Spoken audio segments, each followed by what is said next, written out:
What's up, mini truckers? I want to send this to Mike and show him what an authentic smoker looks like.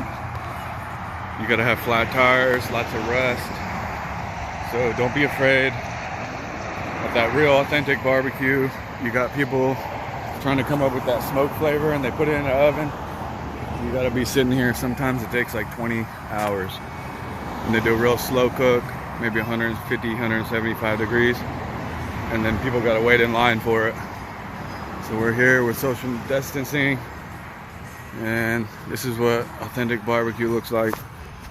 Can you believe somebody asked me, they said, hey, I'm looking for that real barbecue. They said they had chicken wings. I said, chicken wings? Barbecue? I don't know, man.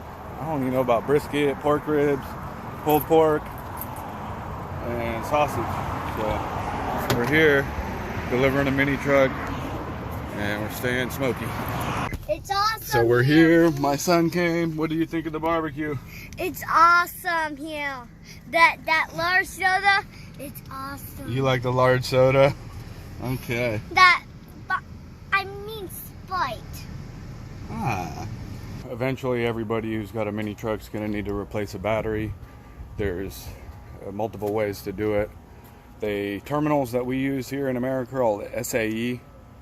So it's the Society of Automotive Engineers. They all put together an agreement, and they said that we're gonna all have the same size battery hold down. So something like this is what kind of the American sizes look like. Okay, so what the Japanese sizes look like are these. So I've got 3 sets here. Okay, so notice much smaller, and the positive and negative are much smaller. So these are called JIS, Juliet India Sierra, and it's for the Japanese industrial standard. So they don't use the SAE standard, they use the JIS. Even their Phillips, it looks like a Phillips, but it's actually a JIS, shape. Okay, so the options are you can cut your existing terminals and mount something like this, and then get an American battery. If you got problems with your terminal connectors, you can find these online. Just look for JIS battery terminal connectors. They even sell little terminal covers for them. Let me see if I have any in here. Nothing in there.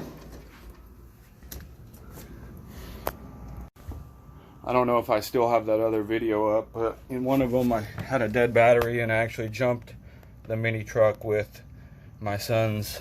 He used to have a Power Wheels battery, and I just hooked the jumper cables up here, and then it jumped right up. So you don't need much power to start the truck.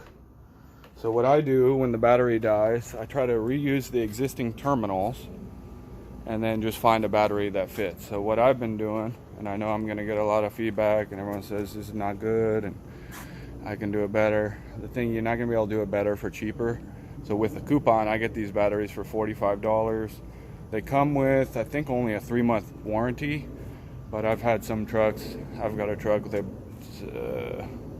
at least 2 years on this one battery, and then a couple more.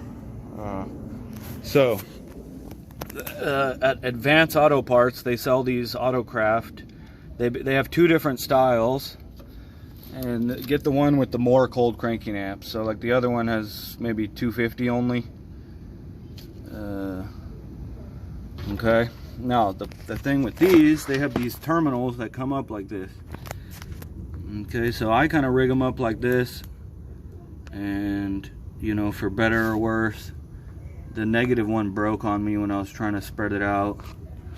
And then what we've got to do is get this. So I get a lot of trucks in for service, and sometimes people rig them up with bungee cords and different things, but the factory setup is actually supposed to be like this. So you've got a hold down bracket.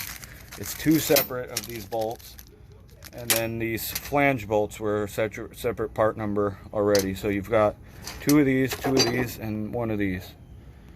Okay, we've got a couple more of these in stock. These are my last two, and then I've got more of these in stock. So you could, let me open that real quick.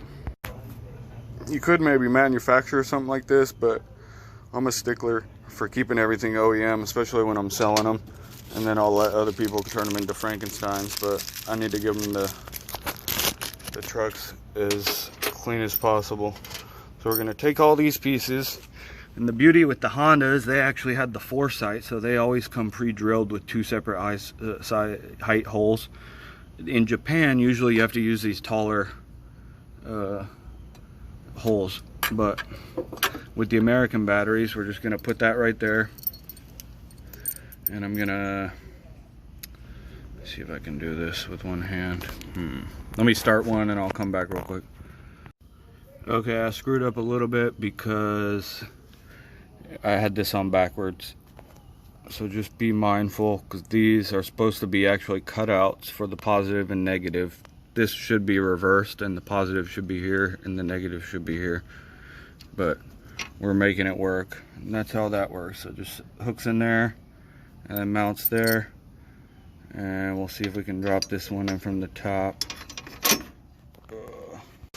Alright, once you get it about here, you're pretty much home free. We just need to now tighten it a little bit, and then kind of make them symmetric, so you don't want this one to be super tight. I'm just gonna tighten them a little each time, going back and forth. Looks like my metal's starting to bend a little. Maybe that's too tight. You don't want it too tight, but you don't want it too loose. So let me back these off a little bit.